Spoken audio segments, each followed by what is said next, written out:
చూసిరు కదా ఈ ఎంఐఎం పార్టీ భాగవతం. వీళ్ళది ఎట్లుంటుందంటే, నేను ఒక 20-25 సంవత్సరాల నుంచి చూస్తున్నా. రాష్ట్రంలో ఏ పార్టీ అధికారంలోకి వస్తే వాళ్ళ సంకన చేరుతారు, చేరి మీ ప్రభుత్వానికి మేము మద్దతుగా ఉంటామని చెప్పేసి వాళ్ళకి చెప్తారు.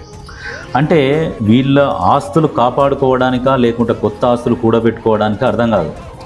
మళ్ళీ అట్లా ప్రజలలోకి పోతారు. మనం ఏ పార్టీకి సపోర్ట్గా ఉండొద్దు, అందరికీ మనం వ్యతిరేకమే, మన పార్టీ మనకున్నది, మన పతం గుర్తుకే మనం ఓటేసుకోవాలని చెప్పేసి అక్కడ ప్రజలను రెచ్చగొడతారు.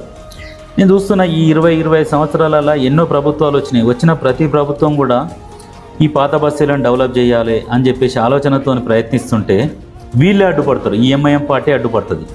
ఎందుకంటే అక్కడ ప్రజలు చదువుకుంటే వీళ్ళని ప్రశ్నిస్తారు.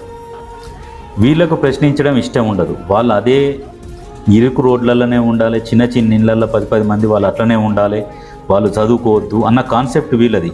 వీళ్ళేమో విశాలమైన బంగ్లాలలో ఉంటారు. ఆ ప్రజలను పోతారు, రెచ్చగొడతారు, చిన్న చిన్నవి చూపిస్తారు, వాళ్ళని అక్కడికే సంతోష పెడతారు, వాళ్ళని అక్కడనే కూర్చోబెడతారు. వీళ్ళేమో వీళ్ళ పిల్లలు కావచ్చు, వీళ్ళ కుటుంబ సభ్యులు కావచ్చు, వీళ్ళందరేమో బయటి దేశాలలో చదువుకొని వీళ్ళేమో డెవలప్ అవుతుంటారు. కానీ ఓల్డ్ సిటీ ప్రజలను మాత్రం డెవలప్ కానియరు. నిజంగా వాళ్ళకి ఎప్పుడైతే వీళ్ళు ఇట్లా చేస్తున్నారని ఆలోచన వస్తుందో అప్పుడే నిజంగా ఓల్డ్ సిటీ డెవలప్ అవుతుంది. ఆలోచించుకోండి, వైస్ ఆఫ్ ఓల్డ్ సిటీ